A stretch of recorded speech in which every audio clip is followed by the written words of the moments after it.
Hi, my name's Steve, and I'm going to be showing you a demo on the Salem 178BHSK. All right, we're going to start up front and work our way around the outside.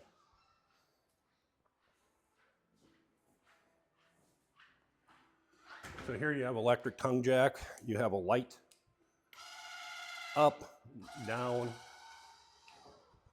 Your gas bottle is full and ready to go. When you turn your gas bottle on, make sure you turn it completely on.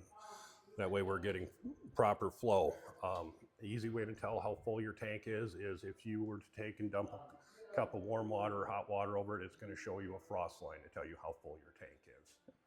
All right. Breakaway, this is your 7-way.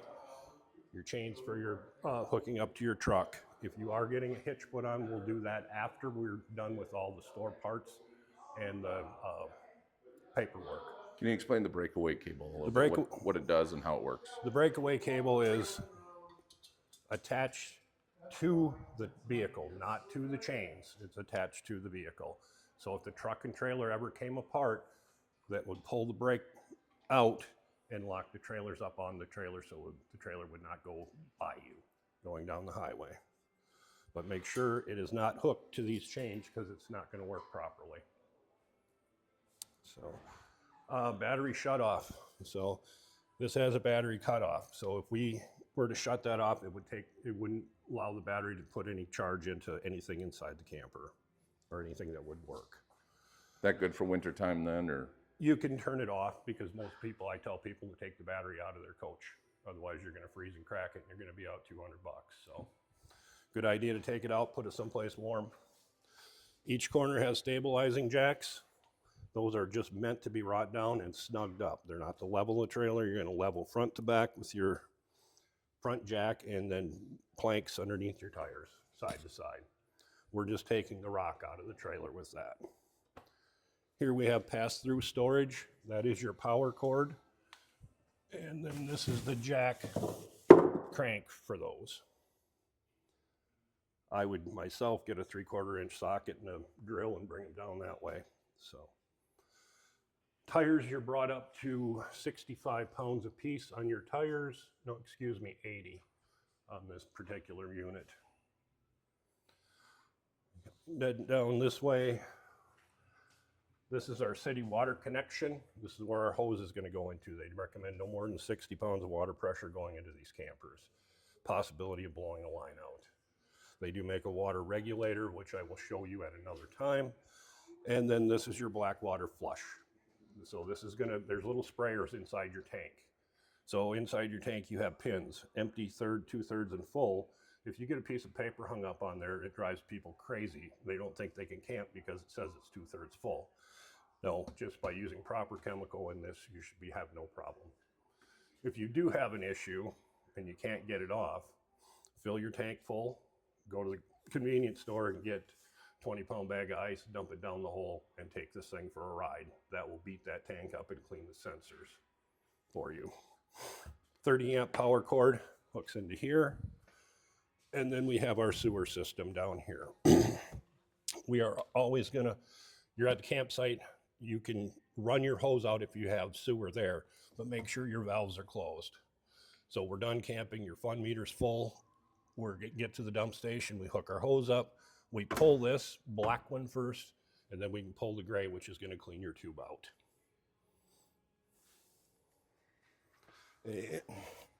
Right here, these two valves, these are called your low water points, okay? These are the lowest points in your camper. So you unscrew these and it will drain out your line. Our one over there is a ladder for a Lippert ladder. We do sell those as an accessory in the store. The next one in the middle, that is the housing for your backup camera. So other than that, you can store your sewer hose in the bumper, but you're gonna have to take the 90-degree off.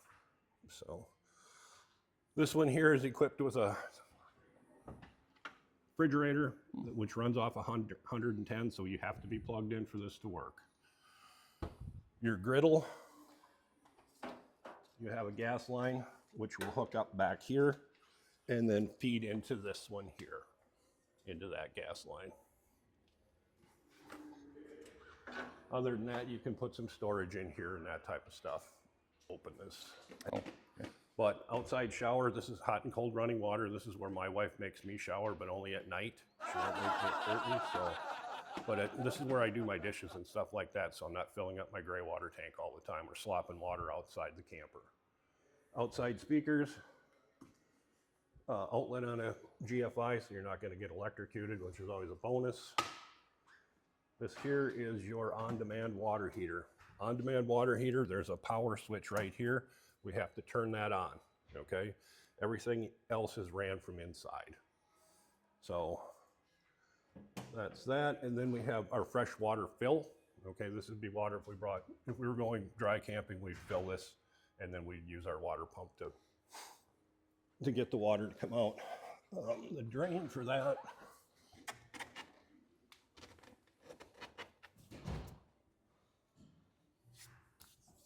is where? Oh, right here. There's a cap that would fit onto this right here. Usually when the techs go through, they put it inside the water heater or in the blue bag that we have. Really getting our exercise on this one, Steve. Here we are, right here is the cap. So majority of the time, that's where they store it. The tech's gone through them. Backside of the furnace gets very hot, so you want to lean anything up against it, touch it, what have you, it will burn whatever is there. Your handle just lifts up. Based on experience, I would say if you're traveling with small kids, make sure they know not to touch that 100%. ahead of time. My kid literally said, "Dad, what's this?" and then touched it. 100%. So steps are very simple to use. They just go fold up. And there's a locking device. So on travel, when you open the door, when you get to camp, this isn't going to take you right in the face. You get a face full of steps. So unlock, and down they come. These you can push in and adjust your legs. At some point in time, you're going to get to camp and you're going to try to shut your door, and the door is not going to shut because it's hitting this. So we're going to have to make adjustments on those legs. All right. And then here we got the rest of the pass-through.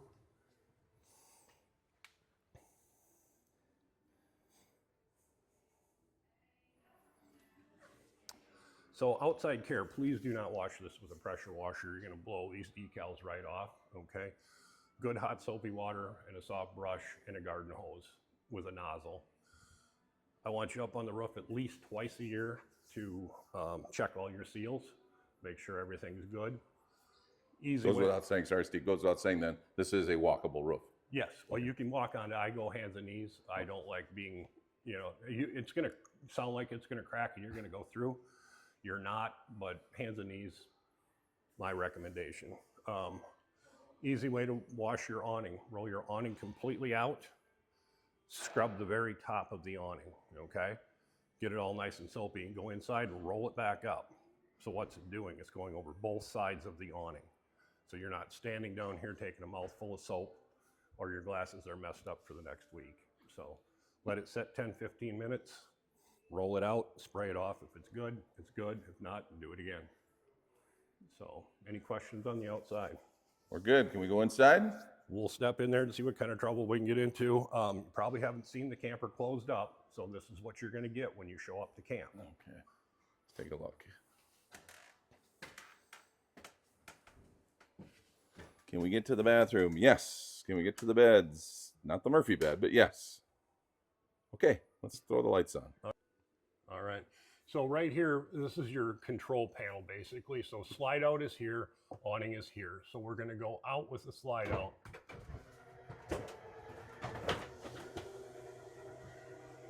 This slide out here, we can stop at any point in time. If we want to, we can bring it back in. There are other slide outs out in the market that you cannot do that. It's gonna screw things up. But this one, particular one, you can stop and bring it in and not throw it out of whack.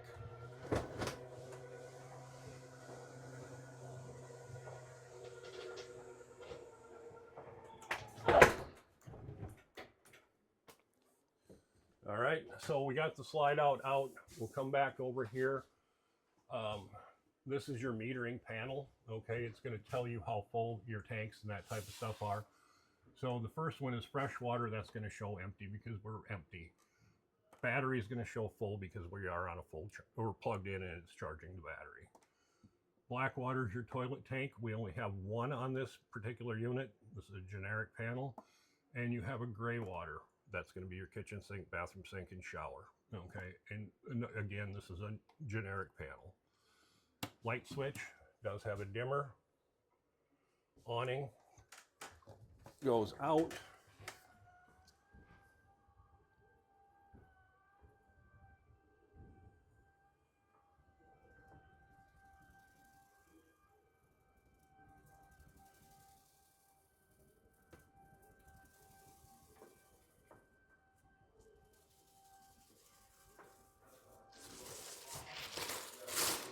Once that valance is hanging straight, that's when we're done. If we keep going, it's actually just going to roll up backwards. Being that the door is on this end of the camper, you can take and adjust your awning so we don't get water at the door.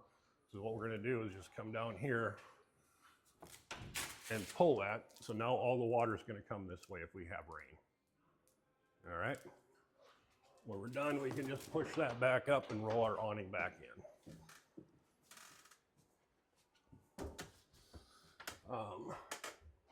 JBL, you're going to need Bluetooth to hook up to your phone, and after that, good luck, because it's smarter than me.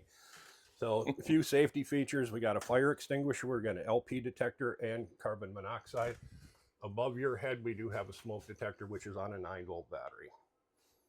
Okay. The LP and carbon runs off your front battery, so if you haven't used your camper in a while and you walk past it, it may be beeping. That's what it is. It's telling you that your battery is low. All right. Microwave is going to be self-explanatory. You have a light. You have a fan. Stove top. This is a little night light. And this starts the stove. Maybe. There probably isn't any gas in the LP since it's in the building. Is this one of those you would light with a lighter or no? No, you can either way. Okay. But this will, by turning it and pushing it, it's giving a spark. Okay. But I don't know if there's LP in the tank or not. Got it. Being that it's in the building, law says we can't. This is your book of all your appliances, that type of stuff. If you like reading schematics, this is a great thing to look at. It's not going to teach you much, but you'll get through. So on travel, we want to make sure this is buckled down. Otherwise, you're going to come back with broken glass. You got storage throughout. This is our furnace. This is where our heat is going to come out. All right. More storage, more paperwork. Everything, sinks and stuff are all plastic, so no abrasives. You're going to scratch everything up, and you spend a lot of money here, so you want to keep this looking nice. So more storage again down through here. And we will be getting back into this cabinet when we talk about winterizing and that stuff. So this is your 12-volt refrigerator. All right. All your controls are right here. For the bottom half, your controls for the top are up here. So if I'm just getting back into the camper market, or I've never bought a camper, you know, many years, they were propane, now they're 12 volt. So how is that different, especially going down the road? You're gonna be happy with the 12 volt because it cools everything down so much faster. Back in the day with the 3-way refrigerator or the 2-way refrigerator, I was not a big fan of traveling with my LP on. I pull into a gas station. Do I know what a guy ahead of me just did? Did he dump 10 gallons of gas? No, I got fumes, I got flames. I like myself, I'm gonna shut it off. You don't see people do it. Nobody thinks about it. But this is a good refrigerator. Yeah. When you're done camping for the weekend, I want you to take your food out, shut everything off, okay? I usually take 2 or 3 pieces of paper toweling, lay it up in here to get the condensation, and just leave your doors open. Otherwise, you're going to come to a green and black moldy mess, and I'm usually the one that does it, so I don't like cleaning. You've got bunk lights, USB port up there.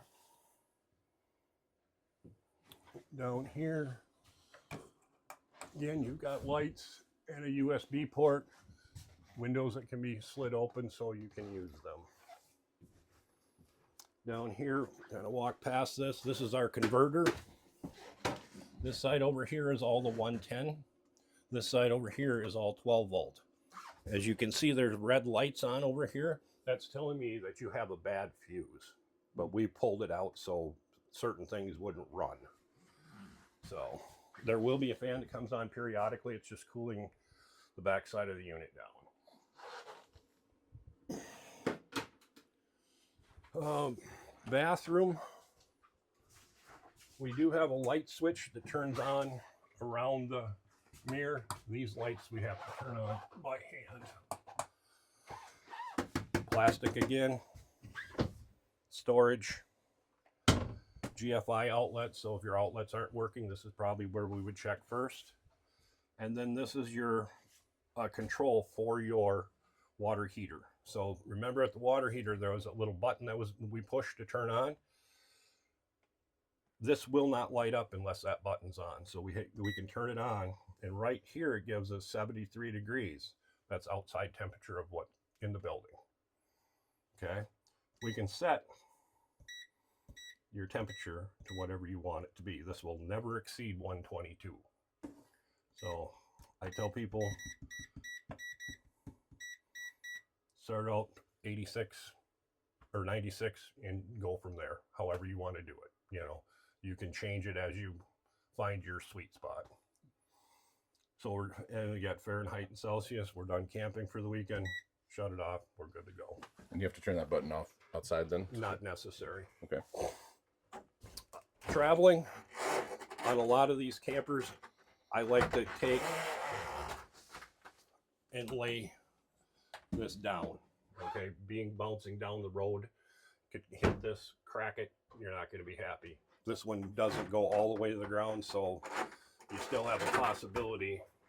But, and then here you've got a vent with a fan.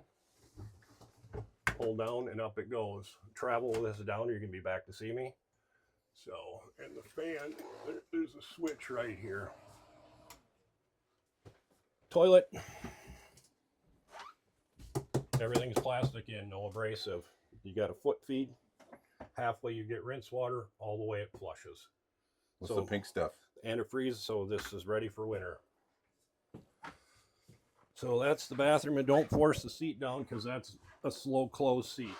So you do have a mount for a TV. You have cable satellite 110 power. There's a little button right here that turns that green light on. That's a power boost to your antenna. That draws off that front battery. So if you're not using your camper, we're going to need to shut that off and give that battery more lifetime. Here's your thermostat for your furnace. Basically an on-off switch. The farther we go that way, the warmer it gets.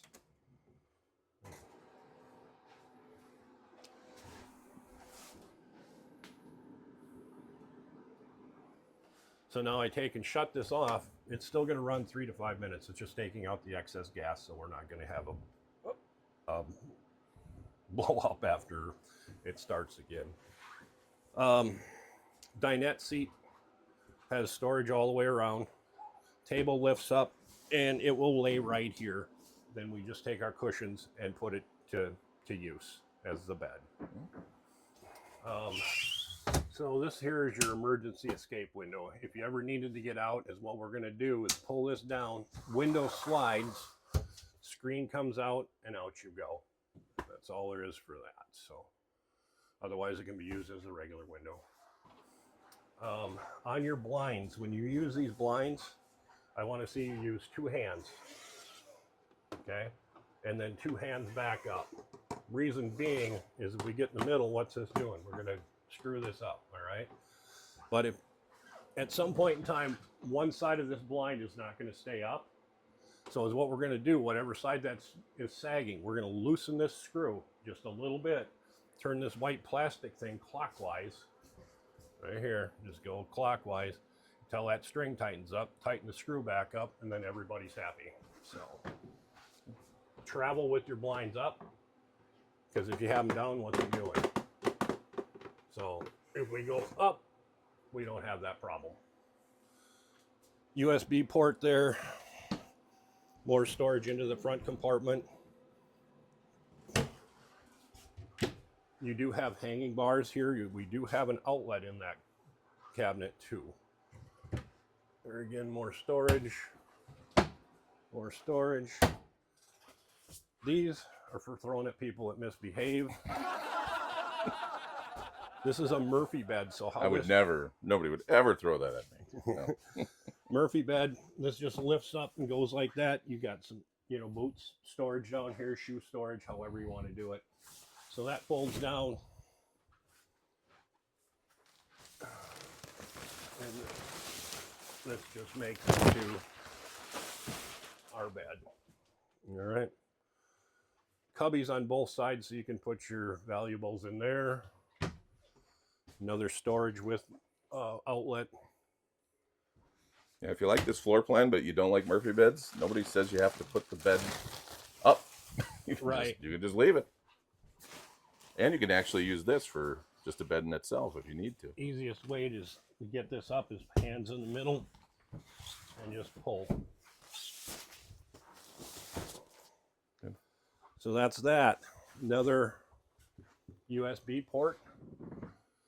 People are always going to ask what this is for. This is covering up the wiring for your awning. Okay, it's not an outlet cover that you can 110. This is our solar controller. There's not a lot that does other than tells you what your amperage and your wattage coming in. The only thing you can really change on that is the battery, what battery you're running, whether it's a standard battery, AG battery, or lithium. As a company here, we set that for a standard battery, so they don't have to mess with it. But all in all, folks, that's your camper.